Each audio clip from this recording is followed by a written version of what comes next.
guys! Gagala naman tayo for today's video! As you can see, mag-isa lang ako. Wala pang pasahero guys. Mag-aantay na naman tayo ng matagal-tagal nito. So ayun, dadaanan natin si Rumar Mating, yung friend ko, from Bugasong. Then sabay kaming pupunta dun sa Colasi Antique. And for today, dun tayo gagala. See ya! So ayun nga, mga 2 hours tayo nag-antay sa van. Wala talagang pasahero guys, kaya lumipat na lang tayo sa bus. At sa bus naman, wala ding pasahero guys. Tingnan nyo, as you can see, wala talaga. Tatatlo lang kami dito. And now, nakarating na tayo sa ating paroroonan. Ang ganda dito guys, promise. Subukan nyo pumunta dito if you have time. Ito na guys, welcome to Gran Vaquero! Ang Gran Vaquero ay kilala sa kanilang distillery or paggawaan ng alak.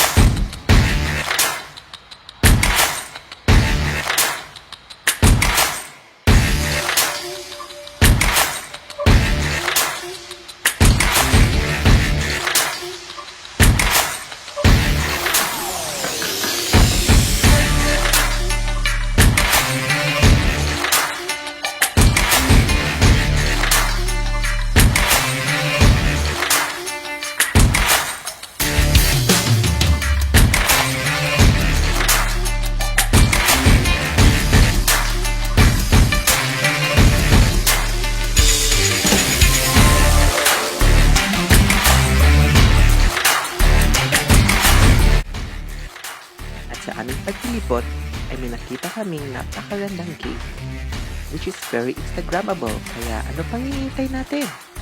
Picture tayo! Dali! Tara!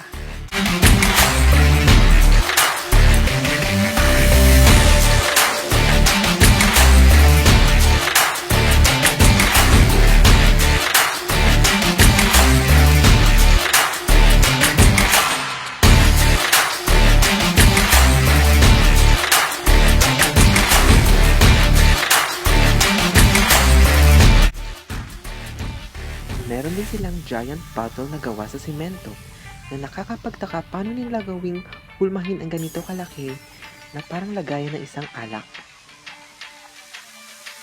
Napakataas.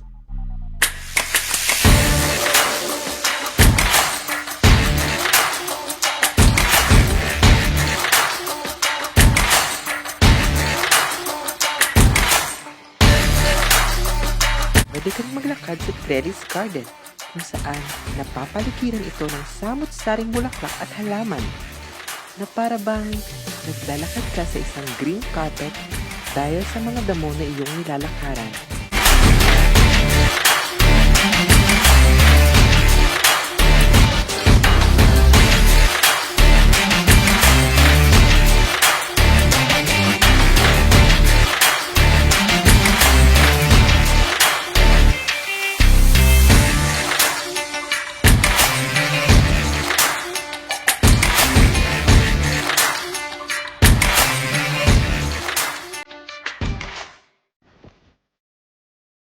Tara! Silipin naman natin ang ipinagmamalaki nilang view kung saan makikita mo ang Mount Majaas as the background. Mount Majaas is the highest peak in the island of Panay among the mountain ranges above sea level.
Sabi nila, once a good place always offers some good foods. Kaya hindi natin papalampasin, hindi matikman ang mga lutong bahay na sinaserve nila.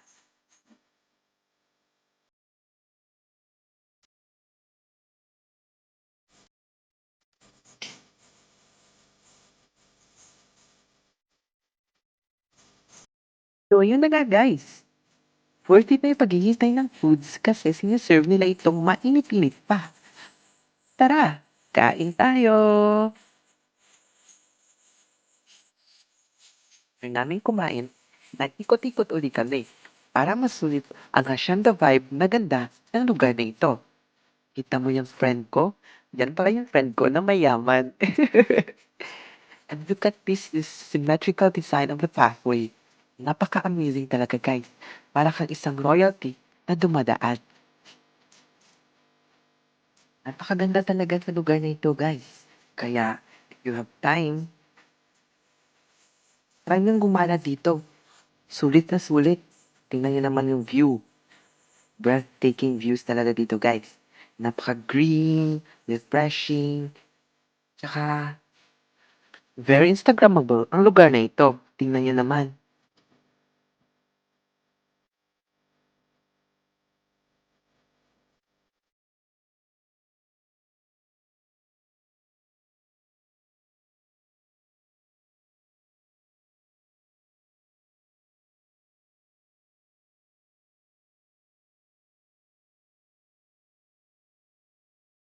Doon nagtatapos ang estapade namin dito sa Grand Vaquero. Come and visit Grand Vaquero in Colasi Antique. Maraming salamat sa panonood. Hanggang sa muli. Bye!